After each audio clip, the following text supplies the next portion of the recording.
નાની વાત, ભવસાગર તરવેકો નૌકા આ પ્રસંગ આખો પુષ્ટિ સંહિતામાં પણ છે, પણ પુષ્ટિ સંહિતામાં બહુ મોટો પ્રસંગ છે, પણ અહીંયા સંક્ષેપમાં છે એટલે અહીંયાથી લઉં છું. પાના નંબર 12.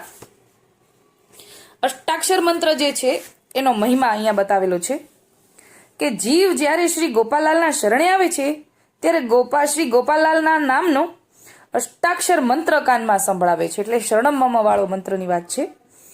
આ અષ્ટાક્ષર મંત્ર આ સંસાર સાગર પાર કરવાની નૌકા છે, એટલે આ મંત્ર દ્વારા આપણે ક્યાંય ડૂબીએ નહીં, સંસારમાં ડૂબીએ નહીં, પાર કરી શકીએ. આ અષ્ટાક્ષર મંત્ર અમૃત રસથી ભરપૂર છે, માટે મંત્રનું સામર્થ્ય ક્યારેય લોપ થતું નથી, એટલે જળવાઈ રહે છે. એટલી અલૌકિકતા, એટલી બધું છે. અનેક જન્મોના અંતરાયો તથા કર્મના બંધનો અષ્ટાક્ષરનું અનન્યતા તથા દ્રઢ આશરો રાખીને સ્મરણ કરવાથી દૂર થઈ જાય છે. એટલે ખાલી બોલવા ખાતર નહીં, ભાવથી બોલવાની વાત છે, દ્રઢ આશરો રાખીને બોલવાની વાત છે. અને બોલવાનું નહીં, સ્મરણ કરવાનું વાત, સ્મરણવાદની વાત કરી છે, મોટેથી બોલવાની વાત નથી. અહીંયા કર્મના બંધનો જીવને એક જન્મમાંથી બીજા જન્મમાં લઈ જાય છે. જીવના બે જન્મ વચ્ચે કર્મના બંધનો સેતુ પુલનું કામ કરે છે. એટલે આપણે અત્યારે જે ઘણા જન્મોનું બધું ભેગું કરીને લઈને આવ્યા છીએ, કોઈ સાધન, જપ, તપ, વ્રત, યોગ, યજ્ઞ કે શાસ્ત્રોના ઉપાય કર્મના બંધનો કાપવા સમર્થ જ નથી. એટલે આ બધા બંધનો જે ભેગું થઈને લઈને આવ્યા હોઈએ એ કોઈનાથી, આ બધા સાધનોથી કપાતું જ નથી. શ્રી ગોપાલાલના નામના અષ્ટાક્ષરનો મંત્રમાં કર્મના બંધનો કાપવાનું સામર્થ્ય છે. એટલે માત્ર આ મહામંત્ર જે છે એનામાં એટલું બધું સામર્થ્ય છે કે આપણા જન્મો જન્મનું આપણે જે લઈને આવ્યા છે એ કપાતું જાય. આ મહામંત્રની નૌકા કર્મના બંધનો રૂપી સેતુને તોડીને ફોડી નાખે અને નૌકામાં બેઠેલા સેવકને પ્રેમથી સહેજમાં સંસાર સાગર પાર કરાવીને પહેલે પાર પહોંચાડી દે છે. શરણદાન મંત્રમાં અતુલ્ય સામર્થ્ય છે, અતુલ્ય સામર્થ્ય છે, કેમ કે તે મંત્ર રાજાધિરાજ છે. રસાત્મિક પુષ્ટિ પુરુષોત્તમના નામનો મહામંત્ર સર્વોપરી છે, જે સેવકનું સર્વાંગ રક્ષણ કરે છે. એટલે આ માત્ર 8 અક્ષર, અષ્ટાક્ષર આટલું બધું કરે છે, જે હજી આપણને આવે છે. એક આખું પાનું ભર્યું છે. ભ્રમિત મનને પોતાના પ્રભુમાં સ્થિર કરે છે. તે મંત્રના સ્મરણથી મન નિર્મળ થઈ જાય છે.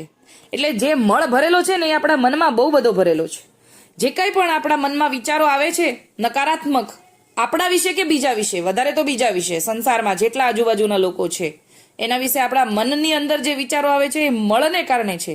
તો એ સૌથી પહેલા મનને નિર્મળ કરી નાખે છે, જેથી તે અલૌકિક ફળ પ્રાપ્ત કરવાનો અધિકારી બને છે. એટલે કે જે જીવ આ સ્મરણ કરે ને એના દ્વારા અધિકાર મળે.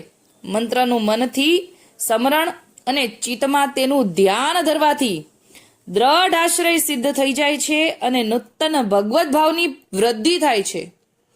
આસુરાવેશ તથા બહિર્મુખતા દોષનું નિવારણ થાય છે.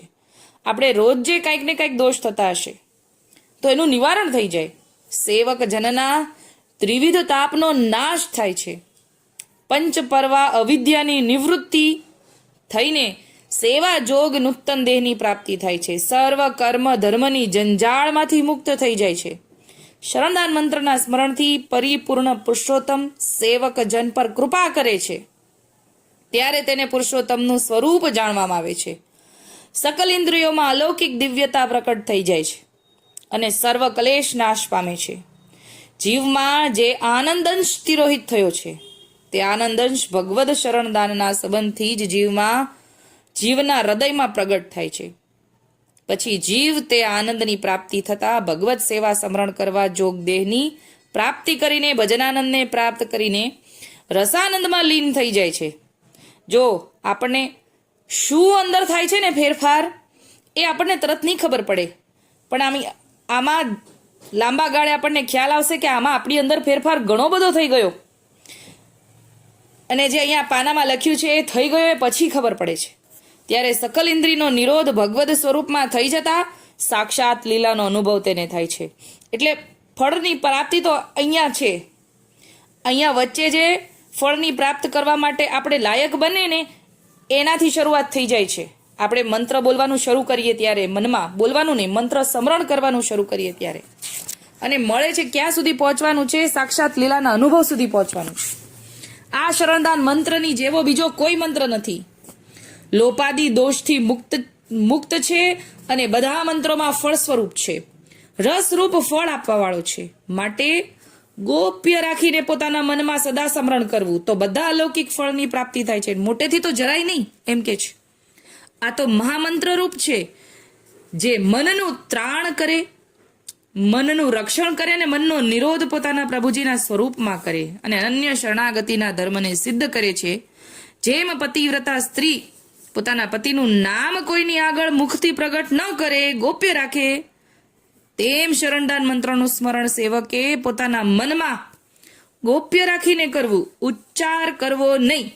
એટલે આ શરણમ મમ વાળો જે મંત્ર છે એને મોટેથી બોલવાનો નથી. ઉચ્ચાર કરવાથી મંત્રનો મહિમા ઘટી જાય, મંત્રનું આદિ દૈવિક સ્વરૂપ નષ્ટ થઈ જાય છે. નામ મહામંત્ર તો સેવક જનના અલૌકિક ભાવની નિધિ સ્વરૂપ છે.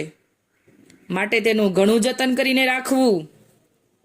અહોરની સેવક પોતાના મનમાં સ્મરણ કરે તો અલૌકિક ફળને પામે. પ્રગટ કરવાથી ફળ નષ્ટ થઈ જાય. એટલે કે આપણે અત્યારે ઘણીવાર ભૂલ થતી હોય, મોટેથી બોલાઈ જતો હોય તો પછી ફળ ક્યાંથી મળે? અહીંયા આપણે એવું બતાવ્યું. જેમ ખુલ્લા દૂધમાં છાશનો છાંટો પડે તો વણસી જાય, તેથી ગોપ્ય રાખીને સ્મરણ કરવું જોઈએ. સર્વ સાધનમાં શ્રેષ્ઠ સાધન અષ્ટાક્ષર મહામંત્રનો જપ છે. તે યજ્ઞ છે, તે વાચિક નથી, માનસિક છે. અહીંયા ઘણું બધું છે. હવે તો આગળ એક એક અક્ષરનું મહત્વ સમજાવે છે. એના માટે તો પુષ્ટિ સંહિતામાંથી જ આપણને જાણવા મળશે. અને અહીંયા છે પાના નંબર 15 ઉપર, અગર આ પુસ્તકમાં વાંચવું છે. પણ અત્યારે નાની વાતમાં અત્યારે આટલું જ. તો આજથી જ આપણે વિચારી લઈએ કે જેટલું બને એટલું મનમાં સ્મરણ કરવું. અત્યારે આટલું જ બોલીને મારી નાની વાતને વિરામ આપું છું. બોલો શ્રી ગોપાલ લાલ કી જય. નાની વાત, ભવસાગર તરવેકો નૌકા આ